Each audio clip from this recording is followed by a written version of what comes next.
ജയദ്രഥനെ കൊല്ലുമെന്ന് അർജുനൻ പ്രതിജ്ഞയെടുത്തതോടെയാണ് മഹാഭാരതത്തിലെ 14 ദിവസത്തെ യുദ്ധം ആരംഭിക്കുന്നത്. അർജുനന്റെ പ്രതിജ്ഞ. ചക്രവ്യൂഹം ഭേദിക്കാൻ ശ്രമിക്കുന്നതിനിടെ സൈന്ധവരാജാവായ ജയദ്രഥൻ അഭിമന്യുവിനെ പിന്നിൽനിന്ന് ആക്രമിച്ചു. ഇത് അർജുനന്റെ പുത്രനായ അഭിമന്യുവിന്റെ മരണത്തിന് കാരണമായി. അഭിമന്യുവിന്റെ മരണം അർജുനനെ വല്ലാതെ ദുഃഖിപ്പിച്ചു. അദ്ദേഹം അടുത്ത ദിവസം സൂര്യാസ്തമയത്തിനു മുൻപ് ജയദ്രഥനെ വധിക്കുമെന്ന് പ്രതിജ്ഞയെടുത്തു. അല്ലെങ്കിൽ താൻ അഗ്നിപ്രവേശം ചെയ്യുമെന്നും പ്രഖ്യാപിച്ചു. ശ്രീകൃഷ്ണന്റെ തന്ത്രം. അർജുനന്റെ പ്രതിജ്ഞയെക്കുറിച്ച് കേട്ട് കൗരവർ പരിഹസിച്ചു. കാരണം അവർക്ക് ജയദ്രഥനെ സംരക്ഷിക്കാൻ കഴിയുമെന്ന് അവർക്കുറപ്പായിരുന്നു. ജയദ്രഥനെ രക്ഷിക്കാൻ ദ്രോണാചാര്യർ ഒരു പദ്ധതിയൊരുക്കി. എന്നാൽ ശ്രീകൃഷ്ണൻ തന്റെ തന്ത്രങ്ങൾ മെനഞ്ഞു. യുദ്ധഭൂമിയിൽ അർജുനൻ ജയദ്രഥനുമായി പോരാടി. യുദ്ധം നീണ്ടുപോവുകയായിരുന്നു. യുദ്ധത്തിന്റെ അവസാന നിമിഷം സൂര്യൻ അസ്തമിക്കാൻ തുടങ്ങി.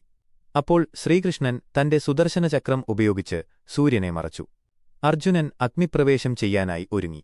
ഇത് കണ്ടപ്പോൾ കൗരവർ ചിരിക്കാൻ തുടങ്ങി. അപ്പോൾ ജയദ്രഥൻ പുറത്തേക്ക് വന്നു. ശ്രീകൃഷ്ണൻ സുദർശനചക്രം മാറ്റി. അപ്പോൾ അർജുനൻ ജയദ്രഥനെ വധിച്ചു. അർജുനൻ തന്റെ പ്രതിജ്ഞ പാലിച്ചു. ജയദ്രഥൻ മരിച്ചതോടെ കൗരവർക്ക് വലിയ വിഷമമുണ്ടായി.